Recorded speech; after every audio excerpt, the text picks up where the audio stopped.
السلام علیکم ورحمت الله وبرکاتو. امید د ټول ملګري به روغ او جوړ وي. مو تاسې د معرب باندې چې کوم قسمه اعراب راځي هغه بحث مو شروع کړی دی. نن به انشاءالله هغوی نه دویم قسم اعراب یایو. بېګا مو تاسې پکې یو قسم یلی وه، ټوټل خو اته قسمه اعراب په معرب باندې راځي. نو اول قسم کې مو ویلي وو چې مفرد منصرف صحیح او بل مثال یې دی جار مجرای صحیح او بل مثال یې دی جمع مکسر. په دغه درې قسمه مثالاتو حالت رفعي به په ضمې سره وي، حالت نصبي به په فتحې سره وي او حالت جري به په کسرې سره وي. بیا مو په تاسو پرون مثالات هم ذکر کړي وو. جاءني زید یا هذا دلو یا جاءني رجال، دا حالات رفعی شول. حالات نصبی مثال رأیت زیدا یا رأیت دلوا یا رأیت رجالا. حالات جری مثال مررت بزید مررت بدلو مررت برجال. نو دا پرون مو دغه کې بحث کړی و د الله په توفیق سره. نن به راځو دویم قسم اعراب ته. عبارت به شروع کو. الثاني أن يكون رفع بالضمة والنصب والجر بالكسرة ويختص بجمع المؤنث السالم تقول هن مسلمات ورأيت مسلمات ومررت بمسلمات. الثالث أن يكون الرفع بالضمة والنصب والجر بالفتحة ويختص بغير المنصرف كعمر تقول جاءني عمر ورأيت عمر ومررت بعمر. ترجمه ته براشو. الثاني دویم قسم د اعراب په معرب باندې راتلل چې دي، چې معرب باندې کوم قسمه اعراب به راځي نو هغه انونه دویم قسم نن یو. ان یکون رفع بالضمة چې حالت رفعي به په ضمې سره وي، والنصب والجر بالکسرة او حالات نصبي او جري به په کسرې سره وي. ويختص بجمع المؤنث السالم او دا قسمه اعراب خاص دي یا خاص شوي دي په چا سره؟ جمع مؤنث سالم سره. تقولو لکه داسې یل کېږي، ته به داسې یایې هن مسلمات ورأیت مسلمات ومررت بمسلمات. الثالث هغه انونه دریم قسم اعراب چې په معرب باندې راځي هغه کوم یو دی؟ ان یکون رفع بالضمة حالت رفعي به په ضمې سره وي، والنصب والجر بالفتحة او حالت نصبي او جري به په فتحې سره وي. ويختص بغیر المنصرف او دا مختص دي دا قسمه اعراب چا سره؟ غیر منصرف سره. لکه عمر مثال له تقولو ته به داسې یایې جاءني عمر ورأیت عمر ومررت بعمر. نن د جمع مؤنث سالم اعراب متبیانوي او د غیر منصرف اعراب متبیانوي. پرون متاسې د مفرد منصرف صحیح اعراب او جار مجرای صحیح اعراب او د جمع مکسر اعراب مو ووی چې حالت رفعي په ضمې سره ده، حالت نصبي په فتحې سره ده، حالت جري په کسرې سره ده. نو د جمع مؤنث سالم اعراب چې دي هغه څنګه دي؟ هغوی حالت رفعي په ضمې سره ده او حالت نصبي او جري په کسرې سره دي. دا پکې فرق شو. پرونی سبق او د نن سبق یعنی اولنی قسمه اعرابو کې او دویمي قسمه اعرابو کې دا فرق ده چې هغه کې مو تاسې ویلي وو چې حالت نصبي به په فتحې سره وي او دلته مو چې حالت نصبي به په جر سره وي. هلته مو ویلي چې حالت جري به په کسرې سره وي او دلته مو چې حالت جري به په کسرې سره وي. صرف په حالت نصبي کې فرق راووته. مثال شی ده د جمع مؤنث سالم لکه مسلمات. داسې به یایې هن مسلمات یا جاءني مسلمات، حالت رفعي مثال شو. رأیت مسلمات به یایې، رأیت مسلمات نشي یلی. ومررت بمسلماتن دا صحیح ده. چا چې نحو ویلي وي هغه به یایي چې ورأیت مسلماتن، او چا چې نحو نه ویلي هغه به یایي رأیت مسلماتن. ښه، اوس به لږ د جمع مؤنث سالم کې بحث وکړو چې د جمع مؤنث سالم چې ده ووي جمع، نو دغه سره تثنیه او مفرد خارج شول. مؤنث چې ووي نو دغه سره مطلب دا ده چې مذکر به نه وي، او چې سالم یې ووي نو دغه سره مکسر خارج شو. خو دلته یوه خبره یاد ساتوئ، نحویانو په نیز جمع مؤنث سالم هغه اسم دی چې د هغه په آخره کې الف او تا راغلی وي. برابره خبره ده د ده مفرد مؤنث وي او که مذکر وي. صحیح شه؟ لکه مرفوعات او منصوبات.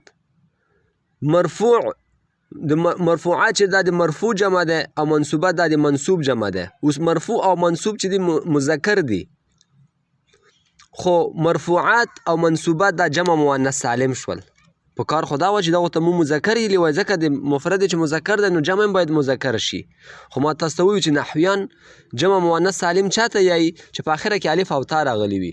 برابره خبره ده مفرد که مذکر وي او که مؤنث وي.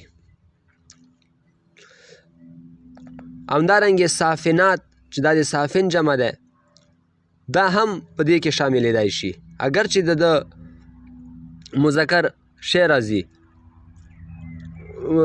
د مفرد مذکر راځي. ښه، نو دغه خو به تاسو انشاءالله پوه شوي وئ. دلته یو سوال پیدا کیږي چې جمع مؤنث سالم فرع دی د جمع مذکر سالم، او جمع مذکر سالم کې چې دی نسب د جر تابع دی. صحیح شه؟ نو په اصل کې چې دی نسب د چا تابع شوی دی؟ د جر. او تا په فرع کې شی کړي دي، فرع کې دی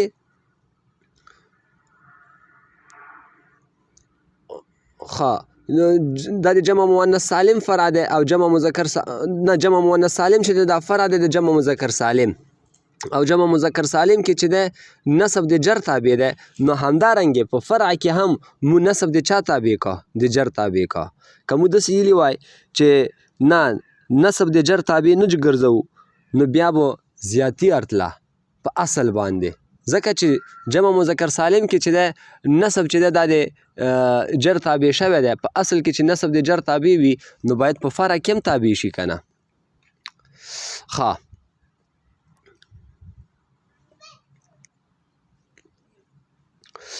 بل سوال پیدا کیږي چې جمع مؤنث دا فرع دی د چا؟ د جمع مذکر سالم، او دا ضابطه ده چې اصل ته د اصل والا اعراب ورکولی شي او فرع ته د فرع والا اعراب ورکولی شي.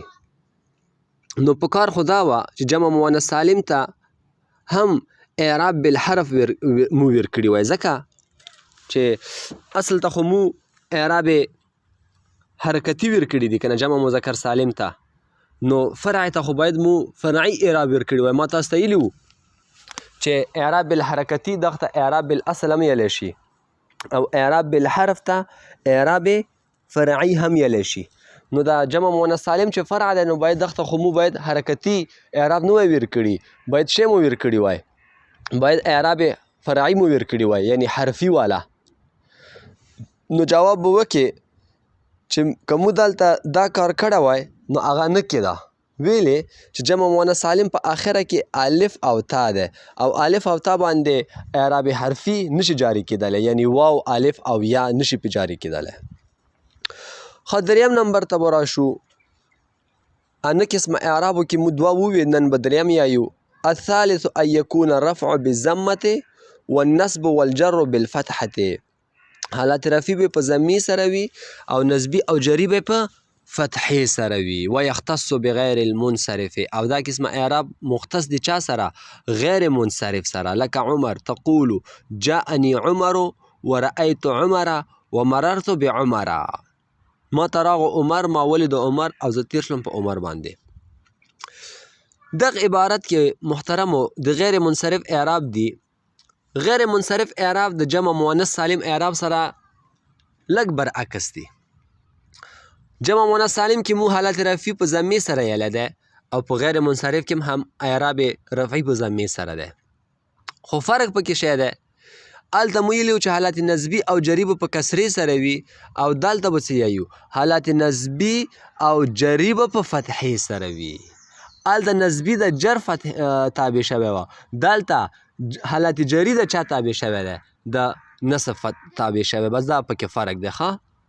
نو داسې به جاءني عمر ورأیت عمر ومررت بعمر، داسې به نه یایې ومررت بعمرې ورأیت عمرې، نه، حالات نسبي د جري تابع نه دی بلکې حالات جري د نسبي تابع شوی دی. باقي دلته سوال پیدا کیږي چې دلته تا ویلې الټا کار کړی دی، لکه څنګه د جمع مؤنث سالم کې د حالت نسبي د جري تابع کړی وه، نو دلته به د حالت نسبي د جري تابع کړی وه. نو موږ ته یایو چې غیر منصرف چې دی دا د مضارع سره مشابه دی. چا سره مشابه دی؟ مضارع سره. او په مضارع باندې جر نه راځي، نو همدغه مشابهت د وجې نه په غیر منصرف باندې هم جر نه راځي، نو همدغې وجې نه حالت جري مو د چا تابع کا؟ حالت نسبي تابع مو کا. بل سوال پیدا کیږي چې غیر منصرف خو فرع د چا دی؟ د منصرف. منصرف اصل دی او د فرع دی. نو منصرف ته خو مو اصل اعراب ورکوو چې هغه اعراب حرکتي دي، یعنی ضمه، فتحه، کسره. او فرع ته باید مو اعراب فرعي ورکو چې هغه واو، الف او یا دی. نو تا خو فرع ته هم اعراب اصلي ورکړي دي که نه. نو دغه جواب دا دی چې غیر منصرف اکثر مفرد وي او مفرد چې دی اصل وي، نو اصل ته مو د اصل اعراب ورکړل. ښه، اوس به لږ غونته زه تاسو ته په اعرابو کې داسې اجرا په شکل کې مزید نوره معلومات هم در کم، دا چې تاسو زده کوئ انشاءالله تاسو ته به ډېره فایده وشي. دا به تاسو ته ډېره فایده در کړي محترمو. تاسو دا لږ دا څو قاعدې زده کوئ. د رفع درې صورتونه دي، یعنی رفع په دریو شکلو کې راتلی شي. رفع کله په ضمې سره راځي لکه جاء زیدون، رفع کله په الف سره راځي لکه جاء رجلان. رجلان حالت رفعي کې ده، په الف سره رفع پرې راغلی ښه. او رفع کله واو سره راځي لکه جاء مسلمون. مو یې که نه مسلمون فاعل دی، څنګه چې دلته واو پکې راغلی. او د نصب بیا څلور صورتونه دي. نصب کله فتحې سره وي لکه رأیت زیدن، او نصب کله کسرې سره وي لکه رأیت مسلماتن. کسرې سره نصب پرې راغلی دی. نصب کله الف سره وي لکه رأیت اباکه، دا به انشاءالله مو ته راځي. او څلورم شکل چې دی نصب کله یا سره وي، برابره خبره د ما قبل مفتوح وي لکه رأیت رجلین، یا ما قبل مکسور وي رأیت مسلمین. او د جر درې صورتونه دي. جر به کله کسرې سره وي مررت بزیدین، جر به کله فتحې سره وي مررت بعمر، او جر به کله یا سره وي مررت بمسلمین. او اعراب اقسام خو ما تاسو ته مخکې هم ذکر کړي وو چې اعراب موږ په دوه قسمه دي، اعراب بالحرکت او اعراب بالحرف. او د اعراب بالحرکت بل نوم چې دی اعراب اصلي، او اعراب بالحرف بل نوم چې دی هغه اعراب فرعي. اعراب بالحرکت څوک دي؟ ضمه، فتحه، کسره. او اعراب بالحرف څوک دي؟ واو، الف، یا. بیا د اعراب بالحرکت کار واخلي که اعراب بالحرف کار واخلي، دا په دوه قسمه دي. اعراب بالحرکت چې دی لفظي او تقدیري، او بل قسم یې دی مشترک. ټیک شه. او همدارنګه اعراب بالحرف چې دی دغه هم درې قسمه دي، لفظي، تقدیري، مشترک. بیا لفظي او تقدیري دوه قسمه دي، حقیقي او حکمي. نو ټوټل مو سره لاس قسمه اعراب جوړ شول. اعراب بالحرکت لفظي حقیقي، اعراب بالحرکت لفظي حکمي، اعراب بالحرکت تقدیري حقیقي، اعراب بالحرکت تقدیري حکمي، اعراب بالحرف لفظي حقیقي، اعراب بالحرف لفظي حکمي، اعراب بالحرف تقدیري حقیقي، اعراب بالحرف تقدیري حکمي. انام اعراب بالحرکت مشترک، لسم اعراب بالحرف مشترک. اوس اول نمبر اعراب بالحرکت لفظي حقیقي چاته ویلی شي؟ چې هغه درې واړو حالاتو کې اعراب ظاهر وي او یو حالت د بل حالت تابع نه وي، لکه جاء زید، رأیت زیدا، مررت بزید. دویم قسم اعراب بالحرکت لفظي حکمي هغه دی چې هغه درې واړو حالاتو کې اعراب ظاهر وي او یو حالت د بل حالت تابع وي لکه هن مسلمات رأیت مسلمات مررت بمسلمات اعراب خو ظاهر ده خو حالت نسبی چې د حالت جری تابع ده لکه بل مثال جاء عمر رأیت عمر مررت بعمر په دا مثال کې چې ده حالت جری ده نسبی تابع شوی ده. دریم نمبر اعراب بالحرکت تقدیری حقیقی هغه ده هغه درې واړو حالاتو کې اعراب ظاهر نه وي او یو حالت د بل حالت سره تابع نه وي لکه جاء موسی رأیت موسی مررت بموسی. څلورم نمبر اعراب بالحرکت تقدیری حکمی هغه د چې هغه درې واړو حالاتو کې اعراب ظاهر نه وي او یو حالت د بل حالت تابع وي لکه جاء حبله رأیت حبله مررت بحبله. دلته جری چې دی د نسبي تقدیرا تابع شوی دی ځکه چې دا غیر منصرف دی. پنځم نمبر اعراب بالحرف لفظي حقیقي هغه دی چې درې واړو حالاتو کې اعراب ظاهر وي او یو حالت د بل حالات سره تابع نه وي لکه جاء ابوکا رأیت اباکا مررت بابیکا. شپږم نمبر اعراب بالحرف لفظي حکمي هغه دی چې هغه درې واړو حالاتو کې اعراب ظاهر وي او یو حالت د بل حالت تابع وي لکه جاء رجلان رأیت رجلین مررت برجلین. دغه کې دا حالت جری چې ده د حالت نسبی تابع ده په دواړو کې یا ما قبل مفتوح ده. اعراب بالحرف تقدیری حقیقي هغه ده چې درې واړو حالاتو کې اعراب ظاهر نه وي او یو حالت د بل حالت تابع نه وي لکه جاء ابو القوم رأیت ابا القوم مررت ابي القوم. دلته په درې واړو حالاتو کې اعراب تقدیری ده او یو حالت د بل حالت تابع نه ده. اتم نمبر اعراب بالحرف تقدیری حکمی هغه ده چې په درې واړو حالاتو کې اعراب ظاهر نه وي او یو حالت د بل حالت تابع وي لکه جاء مسلم القوم رأیت مسلم القوم مررت بمسلم القوم. انم نمبر اعراب بالحرکت مشترک هغه ده چې اعراب بعضو حالاتو کې لفظي وي او بعضو حالاتو کې تقدیری وي لکه جاء القاضي رأیت القاضیه مررت بالقاضي. اعراب بالحرف مشترک هغه ده چې اعراب بعض حالاتو کې لفظي او بعض حالاتو کې تقدیری وي لکه جاء مسلمیه رأیت مسلمیه مررت بمسلمیه. دا مو تاسو ته مزید د اعرابو کې لږ معلومات دیر کا نو دا تاسو زده کو انشاءالله دا به تاسو ته ډېره فایده دیر کی دا کې به مو تاسو انشاءالله به اجرا هم کوو وما علینا الا البلاغ. السلام